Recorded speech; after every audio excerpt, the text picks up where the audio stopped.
Hello everyone, it's Nina. Thanks so much for joining me today for a new tutorial, and I'm excited to be bringing you some inspiration using the STAMPtember exclusive stamp set with Studio Katia.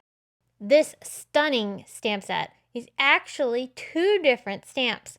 This is an extra special exclusive collaboration set because not only is there one stunning set, there are actually two. And the best part is that when you purchase the Floral Bunch stamp set, you're going to get the other exclusive stamp set, which is the Flower Bunch, free with your purchase. And that's whether you purchase the stamp and coordinating die combo or just the stamp itself of the Floral Bunch set. And that exclusive Flower Bunch stamp set is going to get automatically added to your purchase. Here are the two sets up close. The Flower Bunch set is the set on the left.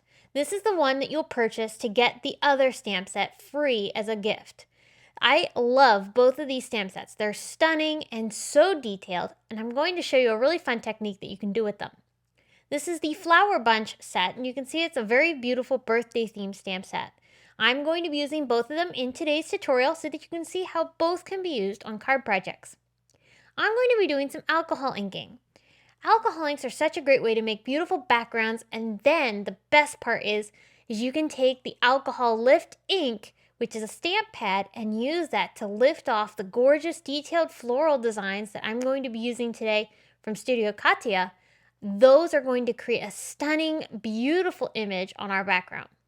So I'm playing with my alcohol inks, and I'm going to first start by creating a lighter background. Now this looks pretty intense now, but as we start blowing these inks around with a blow tool, I'm using the We Are Memory Keepers air blower. And when you add more blending solution, this background is going to get very pastel and very light and airy. I love the effect that this gives. Now today's cards have a very fall theme to them, and I wanted to encourage you that flowers don't have to be used just for spring and summer. Fall is such a beautiful time to use florals too. I'm going to create another alcohol ink background using more of those same colors, which I have linked in the video description.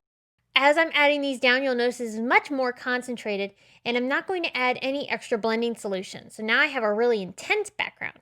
And this is going to give me two different looks with the same exact colors, and you can see how different they are, but how beautiful both are. Now we're ready to add a little bit of splatter. Alcohol inks still react even after they've dried. I let this dry for a while, and then I brought in alcohol blending solution. I put that in a little dish, and using a paintbrush, I'm going to pick it up and splatter it across my backgrounds. This is creating some water splatter areas, for lack of a better word, because this is pushing the alcohol ink to the edges of each of those splatters, creating that really neat light area, and it's a really cool texture effect. I'm going to let those dry again before I'm ready to die cut. Of course, these backgrounds are bigger than what I really need for my card bases, so I used the Simon Says Stamp rectangle die to cut them out. Now that my backgrounds are complete, I'm ready to stamp.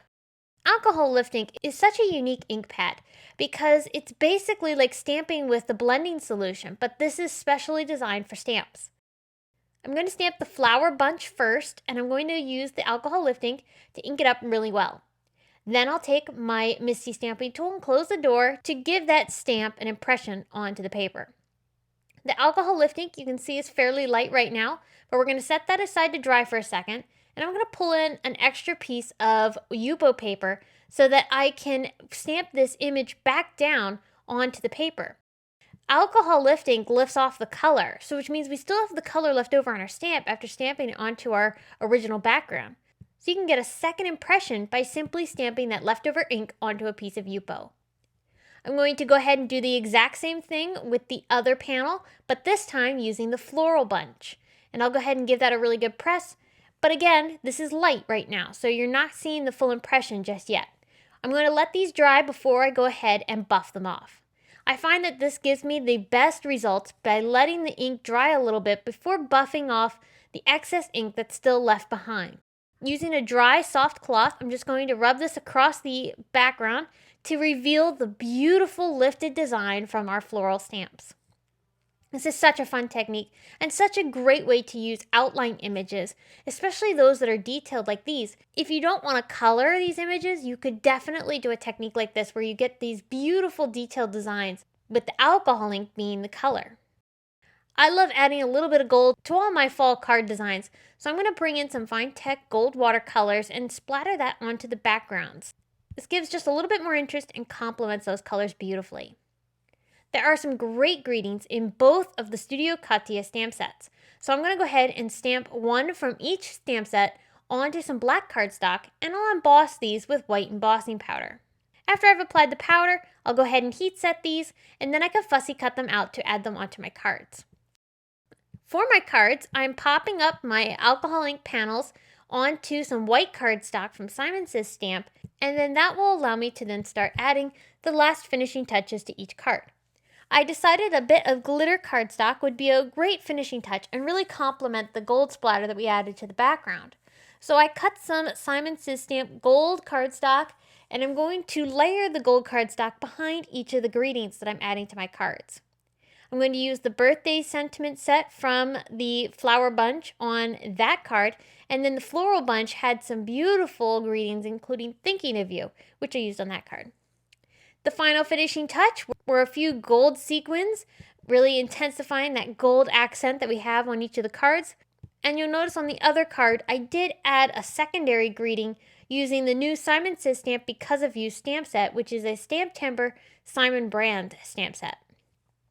Alright, so that's going to complete my 2 fall-themed cards using the new Studio Katia Flower Bunch and Floral Bunch stamps. Don't forget that when you purchase the Floral Bunch stamp set, you're going to get the gorgeous Flower Bunch set free with your purchase. And again, that's with whether you purchase the stamp and die set or the stamp set on its own. I hope that you enjoyed today's video showcasing both of these beautiful collaboration sets for STAMPtember 2020. I will be back again soon with more STAMPtember exclusive collaboration sets to share with you. But until next time, I hope you have a very wonderful day. Bye!